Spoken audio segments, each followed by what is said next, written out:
ঝিনাইদহের শৈলকুপার মির্জাপুর ইউনিয়নের যুগীপাড়া গ্রামে নির্বাচন পরবর্তী সহিংসতায় সামাজিক প্রতিপক্ষের হামলায় বাড়িঘর ভাঙচুরের ঘটনা ঘটেছে। এছাড়া 1700 পেঁপে গাছ সহ মরিচ গাছ ও কলা গাছ কেটে দিয়েছে প্রতিপক্ষরা। এতে প্রায় 30 লাখ টাকার ক্ষয়ক্ষতি হয়েছে বলে ভুক্তভোগীরা জানিয়েছে। উপজেলা পরিষদ নির্বাচন পরবর্তী আধিপত্য বিস্তারকে কেন্দ্র করে জয়ী প্রার্থী মোটরসাইকেল প্রতীকের মুস্তফা আরিফ রেজা মনুর সমর্থকরা এ হামলার শিকার হয়েছেন বলে জানা গেছে।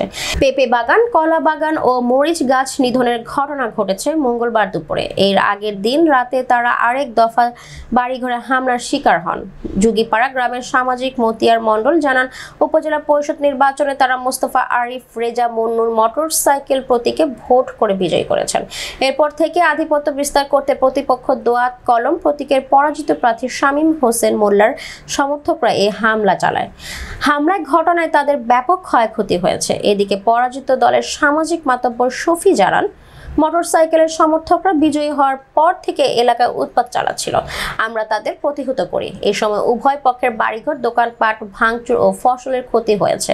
এই ঘটনায় শৈলকুপা থানায় অফিসার ইনচার্জ শফিকুল ইসলাম চৌধুরী জানান, আধিপত্য বিস্তারকে কেন্দ্র করে পরাজিত উপজেলা পরিষদ চেয়ারম্যান প্রার্থী ও নবনির্বাচিত উপজেলা চেয়ারম্যানের কর্মী সমর্থকদের মধ্যে ধাওয়া পাল্টা ধাওয়ার ঘটনায় সেখানে পুলিশ মোতায়েন করা হয়। বাড়িঘর ভাঙচুর ও ফসলের হামলার ঘটনায় মামলার দায়ের হবে। বাচ্চা নিয়ে আমরা ঘরের মধ্যে শুয়ে আছি। আমাদের বাড়ির বিটা ছেলের কাল পরশু দিনকে বাড়িতে তাবর দিয়েছে, তারা বাড়ি ছাড়া হয়ে গিয়েছে। আমরা ঘরের ভিতরে বাচ্চা নিয়ে শুয়ে আছি, আর হঠাৎ রাত 9টার সময় এসে পিছনতে আক্রমণ করে। তারা পিছনতে এসে লোকে কুপানো, রামদাদের কুপানো ধরে দত কলমের লোক কিংবা হান্নানের লোকজনে এসে আক্রমণ করে রাত 9টার সময়। তারপরে আমার বাচ্চা ঘরের ভিতরে শোয়ানো রয়েছে, বাচ্চার গার উপর দিয়ে একটা ইট যে পড়ে বাচ্চার মাথার কাছে।